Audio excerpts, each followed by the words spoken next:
Fundamentos básicos para el servicio espiritual. En 1 de Pedro 5, del 5 a 14, Pedro nos recuerda de las actitudes fundamentales esenciales para servir a Dios efectivamente. Todo lo que hace en la vida es producto de cómo uno piensa. Nuestras actitudes determinan nuestras respuestas y nuestras acciones. Para que el cristiano sea productivo para Dios y para que sea eficaz, él debe establecerse en ciertas maneras fundamentales de pensar, o mejor dicho, actitudes. Si podemos entrenar a nuestra mente por el poder del Espíritu Santo a ciertos hábitos santos y justos, tendremos lo que el Nuevo Testamento llama una mente renovada. Esto es el fundamento de una vida santa que agrada a Dios, una vida que le sirve efectivamente. Por eso Pedro recalca una serie de mandatos que exigen actitudes fundamentales que Dios requiere y que son imprescindibles para el servicio espiritual. Hemos visto que la primera actitud es una actitud de sumisión. En versículo 5 dice: jóvenes, estad sujetos a los ancianos y todos sumisos unos a otros. ¿Cómo puede Dios usar a otros en su vida, particularmente los líderes espirituales en la congregación, si usted no se somete a ellos y a la obra de Dios que Dios quiere hacer en su vida? ¿Cómo puede su servicio agradar a Dios si va en contra de lo que Él trata de hacer en el cuerpo de Cristo? Tenemos que buscar lo que Dios quiere y lo que Dios quiere hacer en y a través de nosotros y someternos a su plan. Esta es una esencial actitud espiritual. Sumisión, porque ataca el orgullo que se promueve a uno mismo. No pelee con Dios, no resista, sométase. La segunda actitud para el servicio eficaz, en versículos 5 y 6, era la actitud de humildad. Y todos sumisos unos a otros, aquí está, revestidos de humildad. ¿Por qué? Porque Dios resiste a los soberbios y da gracia a los humildes.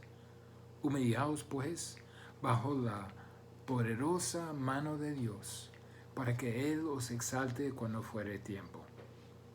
Junto con la actitud de sumisión es la actitud de humildad, estimando a otros como superiores a nosotros mismos.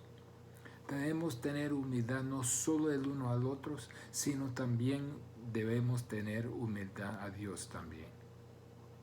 La tercera actitud es una actitud de confianza, de fe. Versículo 7. Echando toda vuestra ansiedad sobre Él, porque Él tiene cuidado de nosotros. En sumisión y humildad aprendemos a confiar en Dios que realmente tiene cuidado de nosotros, confiando en el Dios que nos ama y quien tiene poder para hacer algo con ese amor.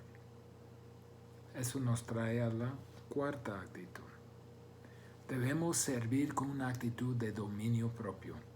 La primera parte del versículo, primero dos palabras del versículo 8, sed sobrios. Esto no es nada nuevo en esta epístola. En 1 de Pedro 1:13, Pedro dijo: por tanto, ceñid los lomos de vuestros entendimientos, sed sobrios.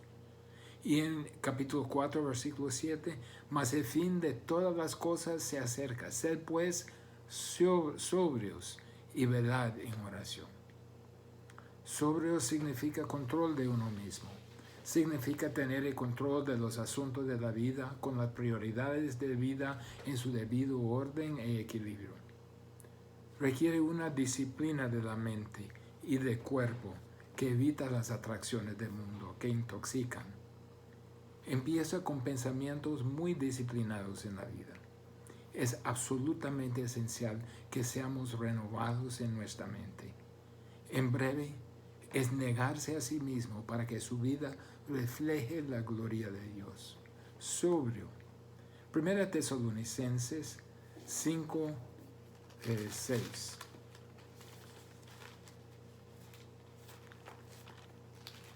Busquemos 1 Tesalonicenses 5:6. Por tanto, no durmamos como los demás, sino velemos y seamos sobrios, velando y bajo control. Es la misma actitud que Pedro nos manda acá, una actitud de dominio propio. Ser renovado en el espíritu de su mente es un factor clave en vivir la vida cristiana. Cuando su mente percibe lo que es correcto, lo que es lo mejor, lo que es puro, lo que es santo, luego empieza a ordenar la respuesta de sus emociones y de su voluntad. En su vida cristiana es básico que tenga una actitud de dominio propio, que su vida esté controlada. ¿Se acuerda de 1 de Pedro 1:13?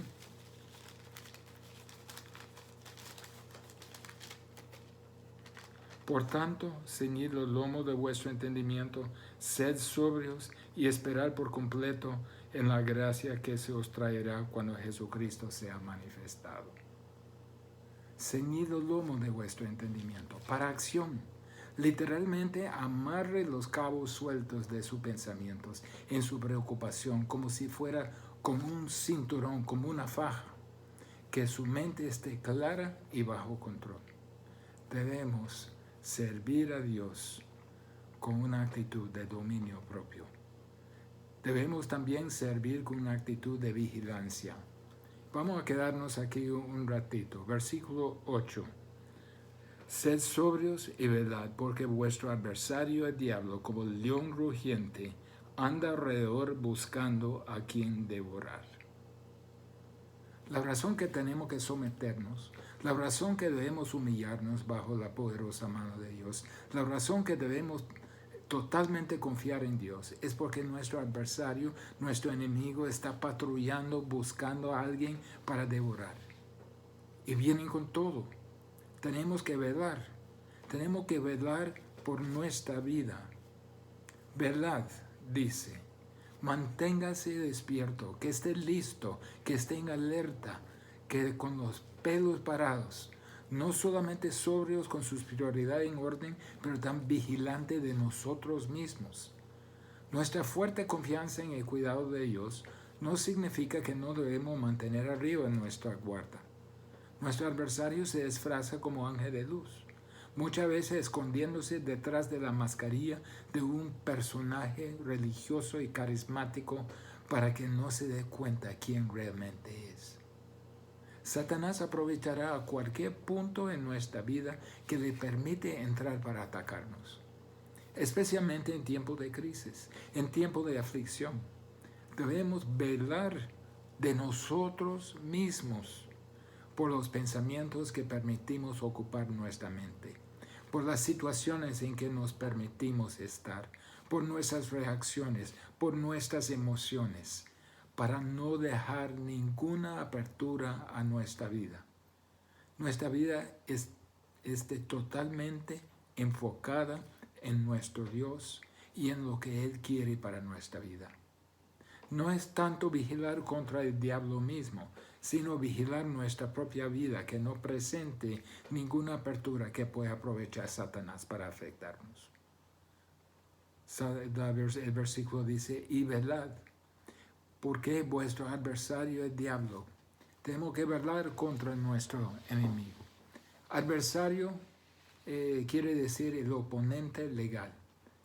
En un juicio, oponente legal en un juicio, pero es un enemigo. Vigilar a nosotros mismos porque hay un adversario.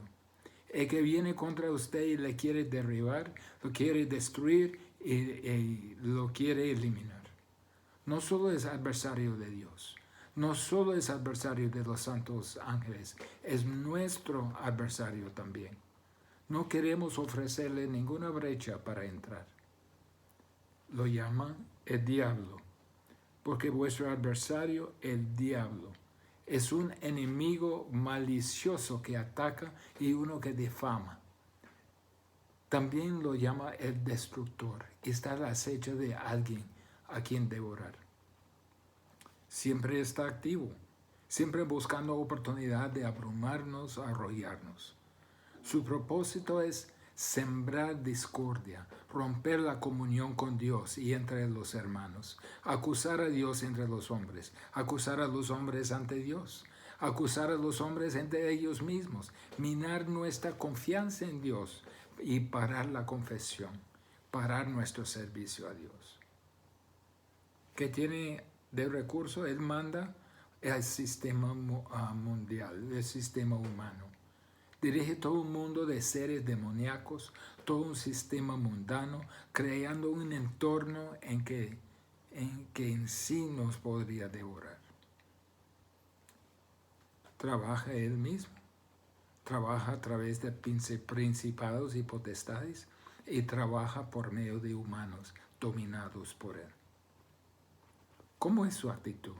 Es como el león rugiente, dice el versículo. Debemos vigilarnos a nosotros mismos porque la oposición es feroz. León rugiente en el Antiguo Testamento es un símbolo de malicia, de ferocidad y misericordia. Mire lo que dice en Salmo 22, versículos 12 y 13.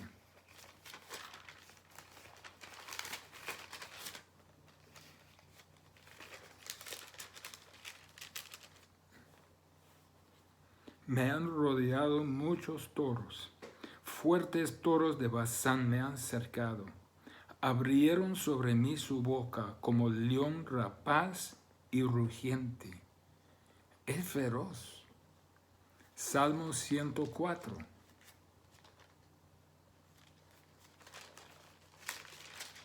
Versículo 21, la primera parte. Los leoncillos rugen tras la presa. Rugen tras la presa. Ezequiel, capítulo 22, versículo 25. Hay conjuración de sus profetas en medio de ella, como león rugiente que arrebata presa. Devoran almas, tomaron haciendas y honra, multiplicaron sus vidas en medio de ella. Pero mire, como el león rugiente que arrebata presas y devoran almas. La meta de Satanás, el diablo, es devastar a su presa, como si pudiera triturarlo. El objeto de su ferocidad son los que nombran el nombre de Dios. No necesita molestar a los que no han creído en Dios. Él los domina. Pero creyentes, hijos de Dios, no puede arrebatarles su salvación, pero puede destruir su vida, puede destruir su testimonio, puede devastarlos si ellos permiten espacio en su vida. Continuamos con el versículo. Andan alrededor buscando a quien devorar. Debemos vigilarnos porque Él hace guerra contra nosotros. No descansa, está andando buscando la entrada a nuestra vida. Él ataca a los inconversos, a los no creyentes, los engaña, ciega su mente para que no le resplandezca la gloriosa luz del Evangelio. Los engañan por medio de ignorancia, por medio de incredulidad, por falsas religiones, por el amor al pecado, por la gratificación de la carne. Desarrolla todo un sistema que parece tan atractivo, que les invita, que les da placer, que les promete ser realizados. Les ataca por los deseos de la carne, los deseos de los ojos y la vanagloria de la vida. Pero también ataca a los cristianos. Usa las tres mismas tácticas que usa con los no cristianos. El deseo de los ojos, deseando lo que uno ve. Los deseos de la carne, deseando lo que uno se siente. La vanagloria de la vida, el orgullo. Otra vez, hemos sido redimidos de estos deseos. son del hombre viejo. Tenemos que vigilarnos contra esos deseos promovidos por el diablo. Además, Satanás a veces ataca a cristianos con el permiso de Dios. Mire el ejemplo de Job. No solo demostrar a Satanás y a sus demonios la fuerza de la salvación, pero sino también para fortalecer a Job mismo. Dios permite a veces la actividad de Satanás en nuestra vida para mostrarle el poder y la fuerza de nuestra salvación y también para fortalecer a nosotros. Ejemplo de Pablo. Busque conmigo 2 Corintios 12.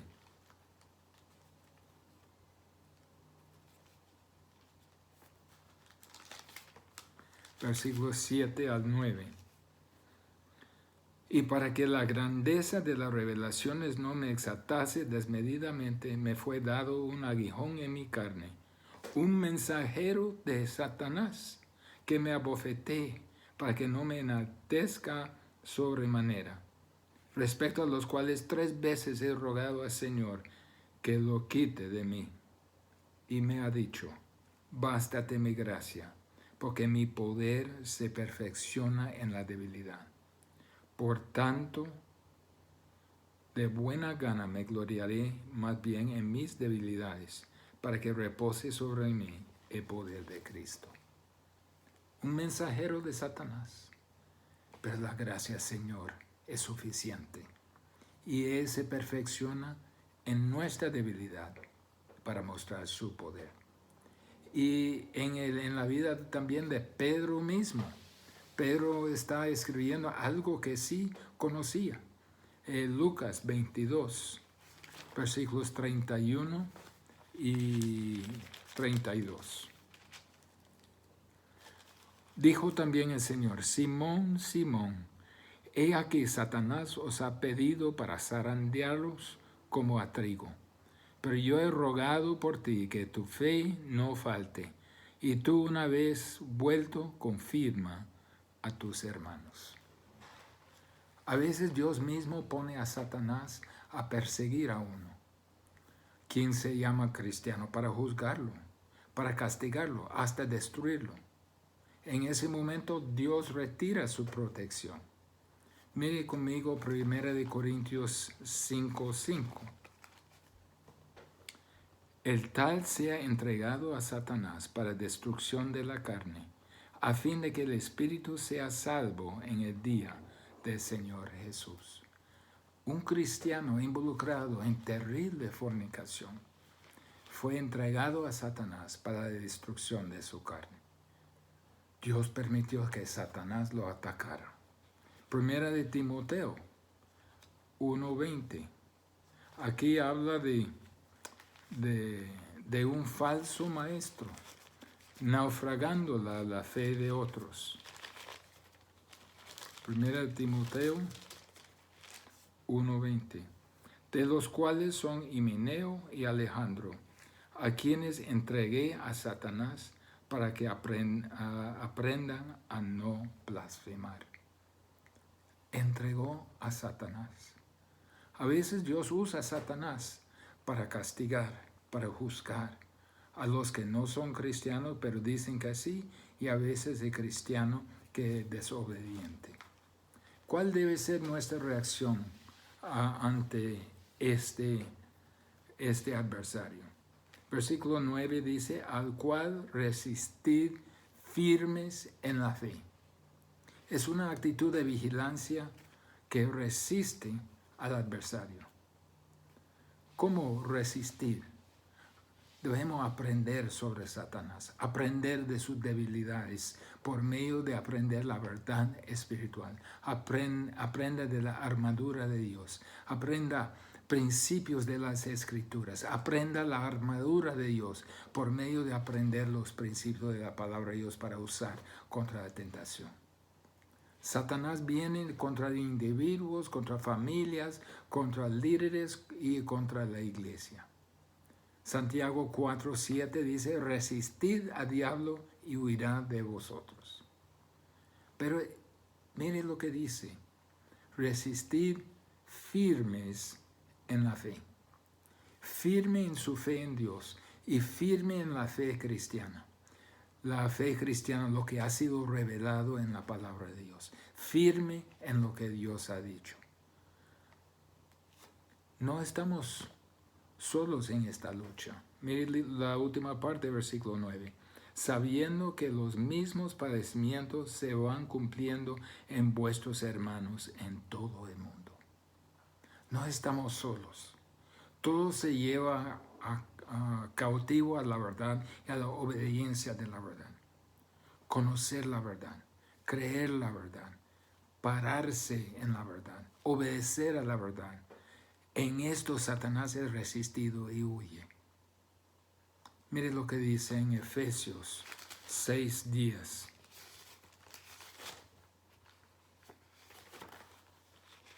Por lo demás, hermanos míos, fortaleceos en el Señor, en el poder de su fuerza. Vestíos de toda la armadura de Dios, para que podáis estar firmes contra las acechanzas del diablo.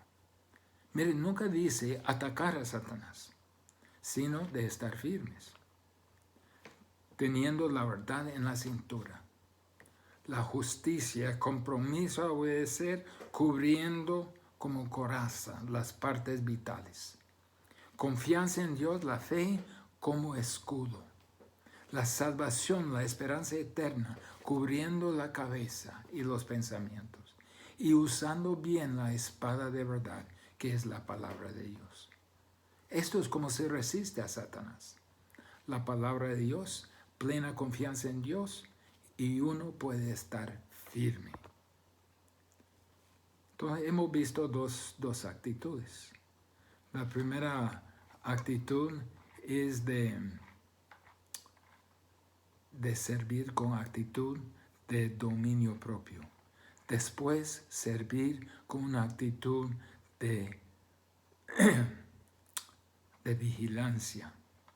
Y ahora debemos servir también con una actitud de esperanza. Mira lo que dice en versículo 10. Mas el Dios de toda gracia, que nos llamó a su gloria eterna en Jesucristo, después de que hayáis padecido un poco de tiempo, Él mismo os perfeccione, afirme, fortalezca y establezca. En medio de mi sufrimiento, tengo la esperanza en lo que se desarrolla en mí. Por lo que se desarrolla en mí, tengo esperanza de lo que seré en la gloria eterna. Debemos servir con una actitud de esperanza. Debemos servir sabiendo que nuestro futuro, nuestra esperanza, nuestra herencia eterna está garantizada y en nada afectada por lo que pasa aquí en la tierra.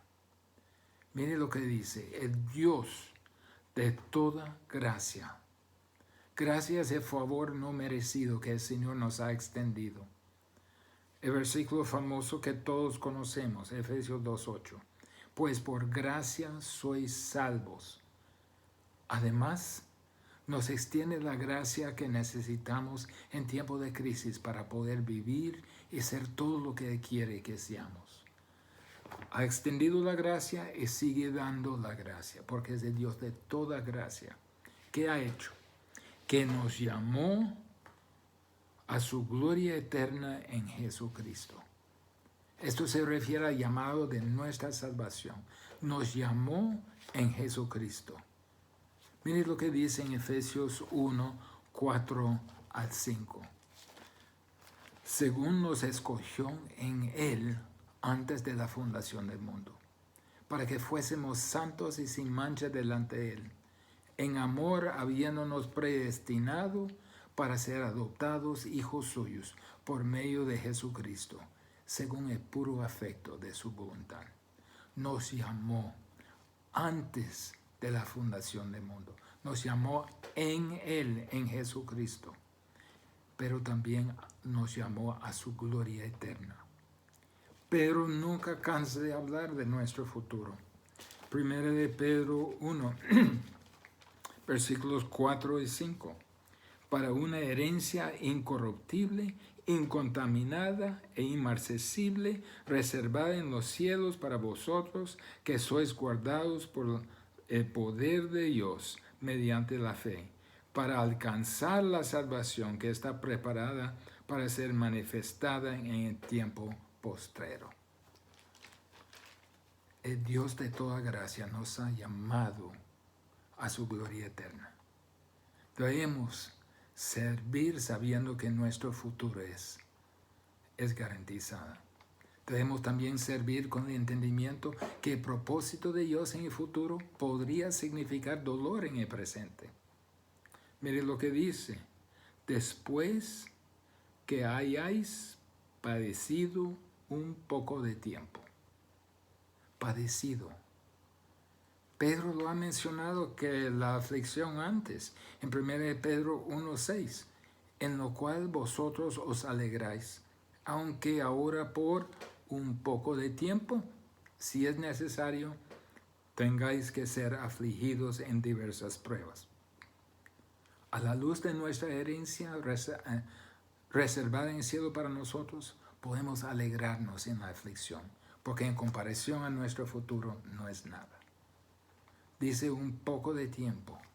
Pedro aquí repite en el resumen para enfatizar que a la luz de la eternidad podemos seguir sirviendo aún en la aflicción, aún en la crisis, porque la aflicción no es permanente, ni tampoco afecta a nuestro futuro. Me llama la atención Romanos 8, 35, 37. ¿Quién nos separará del amor de Cristo? ¿Tribulación? ¿Angustia? ¿O persecución? ¿O hambre? ¿O desnudez? ¿O peligro? ¿O espada? Como está escrito: por causa de ti somos muertos todo el tiempo, somos contados como ovejas al matadero. Antes, en todas estas cosas, somos más que vencedores por medio de aquel que nos llamó. Nuestro futuro podría significar dolor en el presente, pero el futuro es glorioso. Debemos servir entendiendo que mientras el enemigo nos ataca personalmente, Dios nos está personalmente perfeccionándonos. Mire la última parte del versículo, que dice: Él mismo os perfeccione, afirme, fortalezca y establezca. Dios mismo, en persona, nos está perfeccionando. Mire lo que dice Pedro: el Dios de toda gracia, el Dios que nos llamó a su gloria eterna en Jesucristo. Él mismo es personal. Dios mismo lo hace. Está involucrado íntimamente en nuestros sufrimientos. Nos perfeccione, nos lleva a ser completos en Él. Nos afirme, nos pone los pies en un lugar seguro donde no tambaleamos. Nos fortalezca, nos da fuerza, nos establezca, nos pone como un fundamento. Él mismo lo hace. Mientras servimos a Dios en la batalla, en la crisis, Dios mismo está ahí batallando. Y a través de la batalla nosotros estamos perfeccionados, afirmados, fortalecidos y establecidos. Entonces, hermanos, debemos servir con una actitud de esperanza. Debemos también servir con una actitud de adoración. Versículo 11. A Él sea la gloria y el imperio por los siglos de los siglos. Amén. A Él sea la gloria. A Él, quien nos exaltará si nos humillamos. Él, a quien podemos echar todas nuestras ansiedades porque Él tiene cuidado de nosotros. Él, quien es poderoso, quien es compasivo. Él, en cuya fuerza debemos resistir a Satanás, porque solo Él puede vencer al enemigo en medio de la batalla. En medio de la batalla nos está perfeccionando. Sea la gloria. Como en 1 Pedro 4:11 dice: para que en todo sea Dios glorificado por Jesucristo, a quien pertenece la gloria y el imperio por los siglos de los siglos. Amén. Démosle toda la alabanza, toda la gloria, todo el crédito. El corazón del creyente debe siempre, aún en crisis, estar lleno de alabanza, lleno de la gloria dada a Dios. A Él sea el imperio. Démosle todo el imperio. Él tiene dominio, Él tiene poder, Él tiene la autoridad. Imperio habla de la habilidad de Dios de dominar. Él es dominante. Nada está fuera de su control, ni nuestro sufrimiento, ni Satanás y sus demonios, ni todo el sistema del mundo. Por eso le adoramos. Él es digno de nuestra adoración. Esto es el corazón que adora. Cuando tengamos un corazón que adora, servimos sin cuestionarle a Él. Solo le adoramos. Debemos también servir con una actitud de fidelidad. Versículo 12. Por conducto de Silvano, a quien tengo por hermano fiel, os he escrito brevemente, amonestándoos y testificando que esta es la verdadera gracia de Dios en la cual estáis. Que sea fiel a lo que les he comunicado. Les he contado de la gracia, Señor.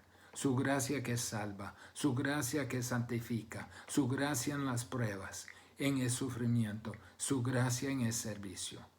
Quiero que estén firmes en esta gracia, que sean fieles a esta gracia. Silvano, quien era probablemente Silas, ha sido ejemplo comprobado de esa fidelidad. Él es fiel, Él está firme. Romanos 5:2 dice, por quien también tenemos entrada por la fe a esta gracia, en la cual estamos firmes y nos gloriamos en la esperanza de la gloria de Dios. Sean fieles a lo que han aprendido. Y por último, debemos servir con actitud de afecto. Versículos 13 y 14. La iglesia que está en Babilonia, elegida juntamente con vosotros, y Marcos mi hijo os saludan. Saludaos unos a otros con ósculo de amor. Paz sea con todos vosotros los que estáis en Jesucristo. La palabra afecto no aparece en este texto, pero es obvio la forma que Pedro expresó afecto por ellos. Debemos servir con el afecto de protección. La iglesia que está en Babilonia. Babilonia aquí probablemente se refiere a Roma. La epístola fue escrita durante tiempo de extrema persecución y para proteger a los hermanos, los escritores tomaron mucho cuidado de no poner en peligro a quienes escribieron. Cuando Juan fue exiliado a Patmos, llamó a Roma Babilonia. Pedro quien menciona persecución en casi cada capítulo de esta epístola, murió como mártir cerca de Roma. Primera de Pedro fue escrito cerca del fin de su vida. Probablemente no quiso que la carta fuera descubierta y usada para perseguir a los hermanos de la fe. En lugares hoy de acceso restringido a cristianos en el mundo, muchos cristianos sirven a Dios protegiendo a los otros hermanos de la persecución. Servir con el afecto de protección y servir con el afecto de comunión. Os saludan. Saludaos unos a otros con ósculo de amor. Es obvio el afecto y el cariño y amor que tenía Pedro para los lectores en esta epístola. En tiempos de crisis era importante mantener el afecto entre los hermanos de la fe.